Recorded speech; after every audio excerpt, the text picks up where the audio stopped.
Well, here we are again with another EU4 to Hearts of Iron 4 Achievement Challenge.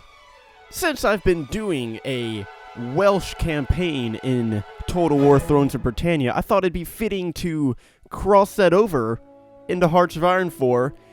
And so for today, we will be getting the EU4 achievement Home and Away, which requires us as Wales here to get Cardiff, check, Dublin, Edinburgh, London, Paris, and Rome. We just have to get all of those cities. That's all we have to do. But keep in mind that I am playing as Wales. Luckily in this mod that lets me play as Wales, it gives me core states on some of the English counties here, mostly the ones that are right next to Wales, so that'll at least make the challenge somewhat easier if it's not already hard enough. And for this game, I want to become a communist because I will need to join the Comintern, for the reason of that I will have to inevitably fight both the Axis and the Allies, and that leaves me with no one else to help me besides the Soviet Union. Oh, look at that new flag. It's so boring and plain. Really, the only thing Wales had going for it was its cool flag, and now I don't even have that anymore. First action of the game is Poland attacking Estonia for what appears to be no other reason than Estonia refused to join their alliance. Seems a bit harsh if you ask me, considering Estonia had no chance of helping Poland defend itself anyways. As suspected, Italy joins the Axis, which means to reach our goal, we will inevitably have to go through the Germans to get there.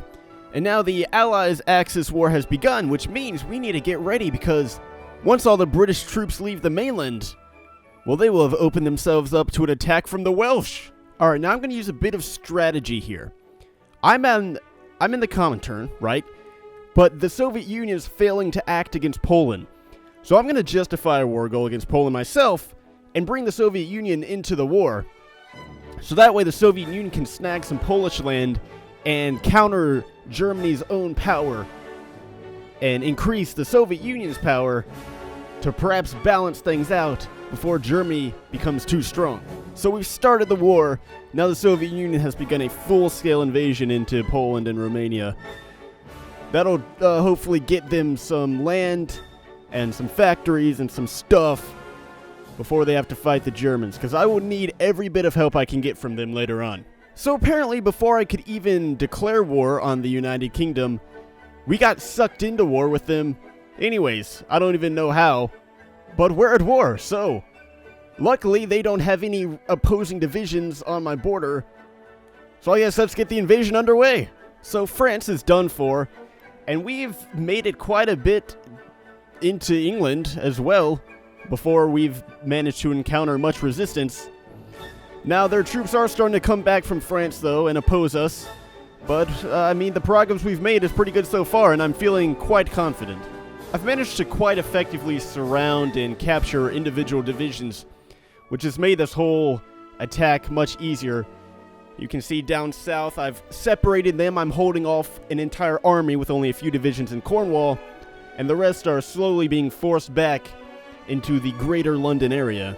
I've been trying to make a final assault on London for some time. I have a few divisions just kind of wandering around up north, and I'm not really concerned about, because really, if we can take London and the rest of these towns in the southeast, then we'll have won the war and put an end to British rule over Wales once and for all.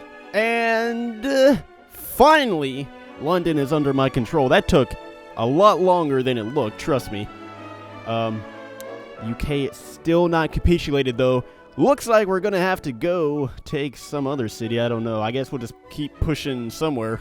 And there goes the United Kingdom after we've taken Dover. I forgot, add the check mark to London, because that was the main point of the whole thing. But now we gotta focus on other places across the sea. So the Allies are still alive technically, but they've been pretty much taken out of the picture.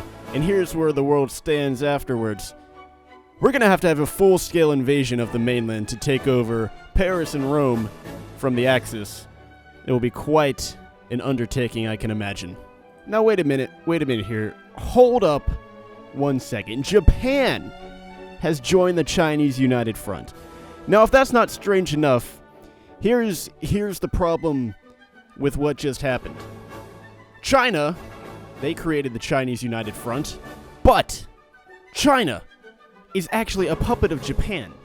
So even though China is the leader of the Chinese United Front, because they're a puppet of Japan, that really makes Japan the leader of the Chinese United Front. And now, even though Japan joined late, I don't know.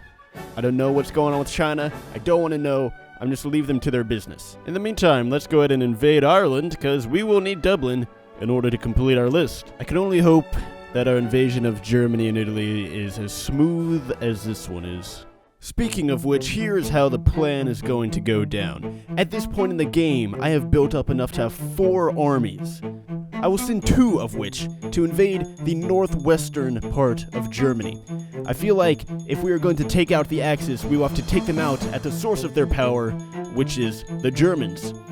From there, we will then spread out and hopefully be able to blitz down into the south and take Berlin, while the Soviets are keeping most of their divisions busy on the Eastern Front. Once Germany falls, the rest should be quite easy from there on. So let's get this final showdown underway. So this plan is already going to shit, as the Soviets have refused to join the war, I guess on account of they're friendly with the Axis because they're fighting against the Allies together. So now I don't really know what to do. And it is now actually the Germans making a naval invasion against me. So this plan is happening in the complete reverse way as Operation Sea Lion, I guess, is now underway for the Germans. Thankfully, though, their invasions were nothing more than mere annoyances, and really all they did was just sacrifice about 10 divisions or so for no gain whatsoever. My god, they're determined, though, as I just landed another small army down in Cornwall. Again, this will be dispatched pretty quickly, though. No threat at all, really. So I guess I just kind of annoyed the Soviets by kept asking them over and over again to join the war, and they finally gave in and joined the war. So now I can finally get my naval invasions going. Okay, so I have successfully landed in the port next to Hamburg, and Wilhelmshaven is about to fall. And so let's go ahead and get a front line going, and we should spread out as soon as possible and gain as much territory before the Germans send reinforcements over. So the plan is going good so far. I've created a fair amount of space, enough to be able to send the other 2 armies over to help out, and with that, I think we might have enough troops to make a strong push and wipe out the Germans quickly. The Russians are getting pushed back, which is not ideal, and the Germans have launched another invasion onto the British Isles. Luckily, I have a SRAF force to come counter. I even named it SRAF, as you can see there. I feel like it should become official now. And in case you forgot, Swift Reaction Anti-Amphibious Attacking Force, also known as SRAF. Yeah, we're making pretty quick work of their second naval invasion attempt of the British Isles. Once again, no real threat. So our advance into Germany has been halted a little bit, and since I'm not really feeling worried about naval invasions anymore, I'm going to send SRAF over to make one more push down towards Berlin. And the arrival of SRAF has had an immediate impact, as the Germans are now forced to spread their troops even more thin than they already were. And now I think we're finally ready to make that final push for ultimate victory. Yep, we're getting some nice pushes all across the front line. We are closing in on Berlin. They have a strong garrison there, but we will take it eventually. And it is only a matter of time now for the German Reich comes crumbling down. Oh yeah, I'd actually completely forgotten that at one point I started to stage a coup in Germany, thinking it would make the job easier, and now this is the result. By the way, I had to change back to Democratic because I got tired of looking at the stupid flag, and also the obnoxiously long name, the Democratic People's Republic of Free Wales. That was way too long. So now we have the normal flag back, and we're just Wales again. I suppose in the end the coup did help, as the Germans are now gone, and this war is going to be pretty much over, because now we have the full might of Wales and the Soviet Union and the new Socialist Republic of Germany bearing down on the Italians, who happen to own both of my last 2 objectives. Well, actually, I guess the Allies invaded Italy and took over Rome. But either way, when they capitulate, we'll get Paris, and then we'll just have to fight the Allies for Rome. Yep, and the Allies have finished off the Italians, so now, actually, Free France obviously got back their country, but they don't really have anyone there, so let's go ahead and march right into Paris and check that one off the list. Whoa, what the fuck? The Allies just nuked Lorraine.